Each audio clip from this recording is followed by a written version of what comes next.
సూర్యాపేట జిల్లా కోదాడ పట్టణం అనంతగిరి రోడ్డు నందు గల కిడ్స్ ఇంజనీరింగ్ కళాశాల నందు కళాశాల చైర్మన్ నీలం సత్యనారాయణ తన కళాశాలపై వస్తున్నటువంటి అసత్యపు ఆరోపణలను ఖండిస్తూ మీడియా సమావేశం ఏర్పాటు చేశారు.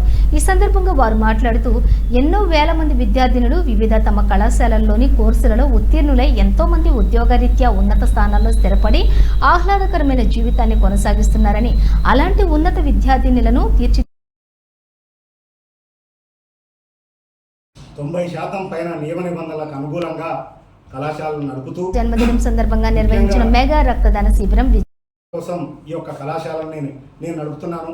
వ్యక్తిగతంగా నేను ఎంత నష్టపోయినా, ఎన్ని కోట్ల రూపాయలు నష్టపోయినా, శారీరకంగా మానసికంగా ఎంత ఇబ్బందులు పడ్డా, కనీసం ఇది కొంతమందికన్నా సమాజంలో ఉపయోగపడాలనే ఉద్దేశంతో నేను ఈ నిర్వహిస్తున్న క్రమంలో కొంతమంది వ్యక్తులు గత 3-4 సంవత్సరాలుగా అనుమతుల ప్రక్రియల ముందు, JNTU అనుమతుల ప్రక్రియ ముందు మరియు అడ్మిషన్ల ప్రక్రియ ముందు దుష్ప్రచారాలు చేస్తూ అసత్య అబద్ధ ఆరోపణలు చేస్తూ అట్టి ఆరోపణల్ని సోషల్ మీడియాలలో ప్రచారం చేస్తూ మాకు ఇచ్చేటువంటి అనుమతులలో మాకు వచ్చే అడ్మిషన్లపై ప్రభావం చూపించి ఇంకా నేను ఆర్థికంగా కూరుకుపోయి ఇంకా కోట్ల అప్పులలో నష్టపోవాలనేటువంటి ఆలోచన చేస్తున్నారు.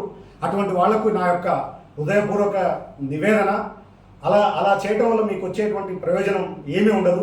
ఒకవేళ మీకు నేనేమన్నా వ్యక్తిగతంగా ఎవరికైనా నష్టం కలిగించుంటే ఆ నష్టాన్ని మీరు ఏ వ్యక్తి దగ్గర కానీ, వ్యవస్థల దగ్గర కానీ కూర్చొని ఆ నష్టాన్ని నేను మీకు చెల్లించడానికి సిద్ధంగా ఉన్నాను. మీకు ఆ రకంగా ప్రయత్నం చేసి మీ నష్టాన్ని పూడ్చుకోండి తప్ప, కానీ మీకు జరగని నష్టం కోసం నన్ను నిత్య సమాజంలో అపనిందలతోటి, అవమానాలతోటి, అసత్య ప్రచారంతో నన్ను కళాశాలను చెడు ప్రచారాలు చేస్తూ అనవసరంగా మమ్మల్ని 10 మంది నోళ్లలో తప్పుడుగా నానేటట్లు చేయొద్దని నా విజ్ఞప్తి. వ్యవస్థ అన్న తర్వాత 100కి 100 ఎవరం కూడా పూర్తిగా పద్ధతి ప్రకారం నడపలేము. నా దాంట్లో కూడా ఉంటే 1-2 లోపాలు ఉండొచ్చు, లేవని నేనేం అనట్లేదు.